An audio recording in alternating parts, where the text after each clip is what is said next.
I'm going to describe this a little bit. We had to move into an area to get better service, and we're going to start off with what you were talking about with the importance of water and what you're witnessing at the camp. Yeah, so I talked a little bit about when I first came to the camp, what I witnessed in terms of the sense of community, and then after a lot of the traumatic experiences, not just this past Thursday with the removal from the North Camp, but also when the dog attack took place, what immediately transpired afterwards was coming together of community, various ceremonies. I want to say it was on Sunday, there was a naming, right? Was it on Sunday? Mm-hmm. There was a naming of the first baby born here. So you guys have probably heard of the little baby with given the name Mani or Wachoni. Mm-hmm. And they waited until sometime afterwards to give her name, and Faith Spotted Eagle came and gave her name this past weekend on Sunday. Overlooking Horse on Saturday did a ceremony. On Monday there was a gathering of kids for Halloween, and so just continuing to move on with our life is really important. Continuing to engage as a community is extremely important for healing. And then also on Monday evening, there was the UN observers that came. Overlooking Horse again did a blessing, and then today, same thing, just communing, coming together. And for myself, that's what heals me too, is community, and I think that can't be overstated in terms of what the camp does. And mainstream media really likes to focus and zero in on the very isolated incidents that oftentimes are questionable incidents of supposed aggression that oftentimes we wonder if those are planted or created instances by the opposition or agitators. Which we think they are. Right. They're a distraction. Absolutely. Well, that's going on. Definitely. They're continuing to work. Definitely, because there is the continuous beauty every single day. And I think one weekend, the height of the total amount of people at the camp, I want to say was around 5,000, and that was the weekend after the dog attack. And I think it was the same weekend as United Tribes Powwow.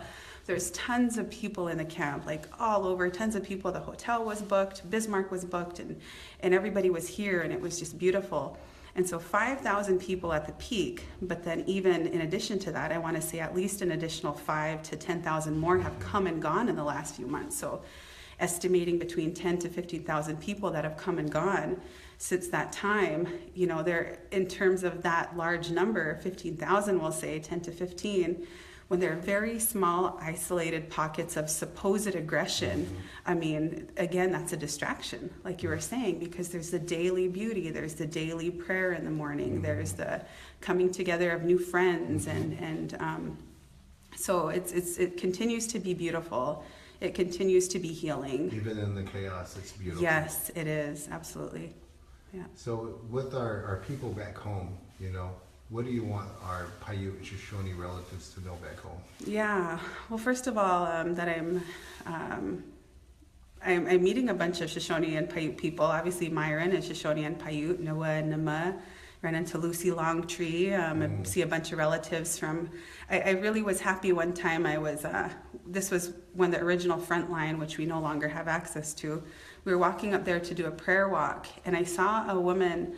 And she looked like somebody from back home. I was thinking, she looks Paiute. I don't know who she is, but she looks like somebody from home. Paiute cutie. Yeah, she was, and I kept looking at her, and I said, I'm going to go ask her where she's from. And I went and asked her where she's from, and she said, California.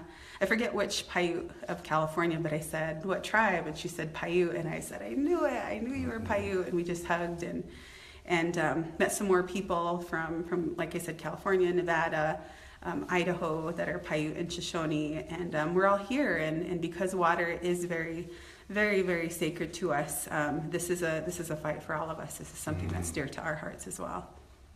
So for our people, back home, we know that we have our Pine Nut Blessing going on in different ceremonies around the year.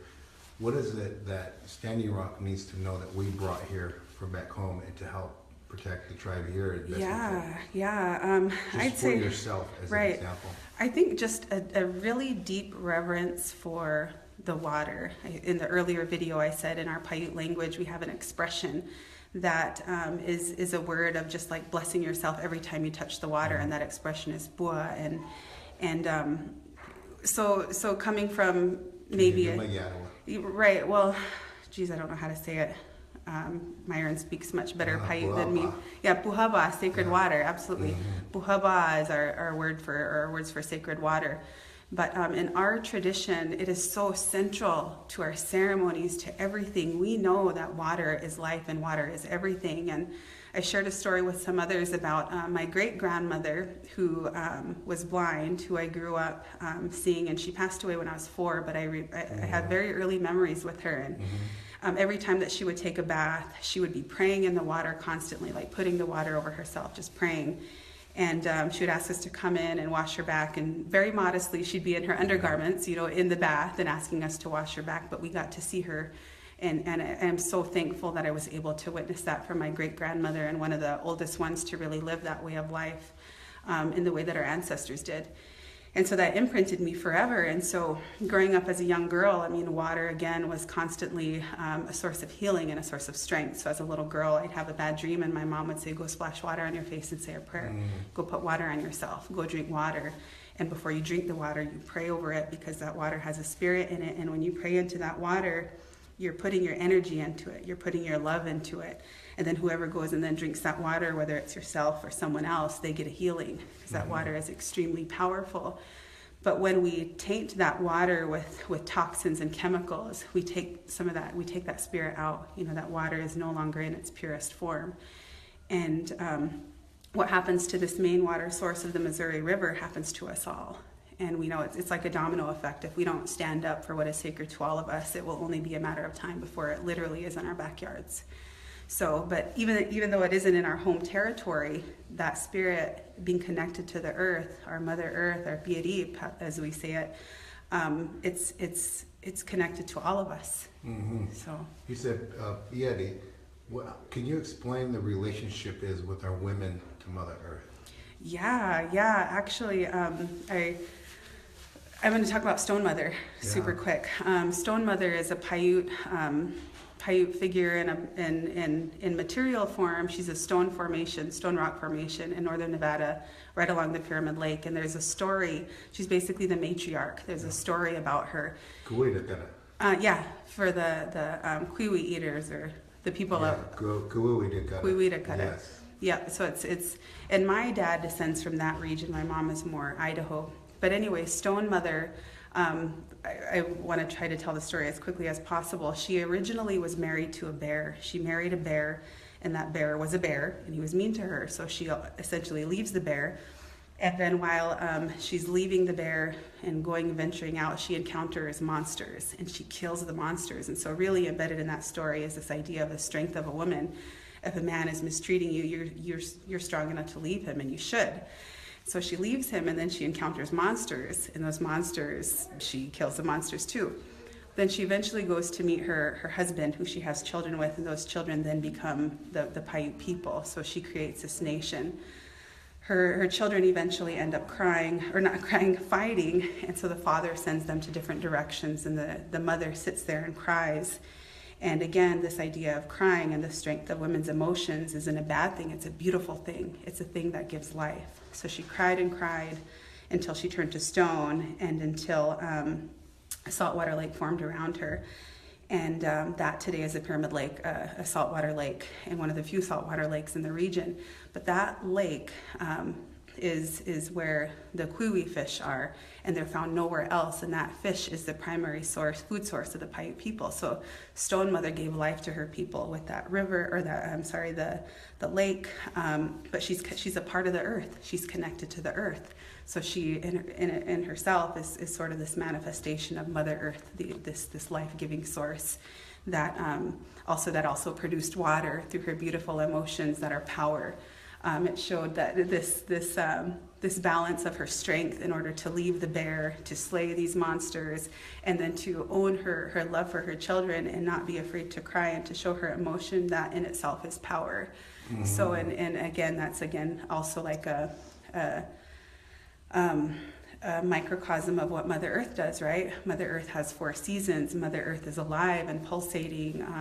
She's constantly moving and breathing and sustaining life. And in the rivers are the food that we eat, and the plants that we eat, and essentially sustains us. So that's our belief in Paiute, or our Mother Earth. She truly is our mother. Our bodies are made of approximately 60% water. Mother Earth is 70% water. Mother Earth is filled with minerals, and our bodies are made of many of the same minerals like zinc, magnesium, sodium. So we really would not exist without her. So as we destroy her, we destroy ourselves and our ability to exist. So there's such a deep reverence for our Mother Earth and water. And our women. Yeah, oh yeah, definitely women. And the Paiute women that I know, like I mentioned, my great-grandmother, who was blind, there was nothing holding her back. She was extremely resilient. Although she was blind, she did everything. You know, she even made cradle boards, and it's hard to make cradle boards, but blind, she made a cradle board in the shade. My mom said was a little crooked, but she still did it. She pulled roots. She was a mother and a grandmother and a great-grandmother who took care of everybody. And so there was such a sense of resilience and a belief in yourself, in your own strength. Well, thank you. You know, I also want to share about Timber Lake and their struggles with their water as well from the Truckee River. I'm not as familiar with that. You'll probably have to educate me on that later. But So our Nevada tribes are struggling with water and drought. So you got the Agaitaka trout eaters, you know, no longer water going into Walker Lake. You have the Truckee River, lack of water going into there, to the, you know, endangering the fish. Yeah. You know, the low water levels and the warm water levels when they're too low. Yeah. Then you have the Toidakata, you know, the Tule eaters over in Fallon, Nevada, that are struggling with their traditional food sources and tules. So we all have those issues with water. Yeah, and I apologize to my Paiute relatives back home in Nevada. I've actually lived out here in South Dakota for the last 10 years, working out in this direction. And so, you know, no disrespect to you all out there, not being as up to date on your struggles for water and life. But obviously, I'm with you all and have a lot to learn. Oh, yeah. Thank you very much, sister, Yeah, for you bet. your Pija Yarawa, Yeah, Pija Pija Shonane, you. Pija Pune.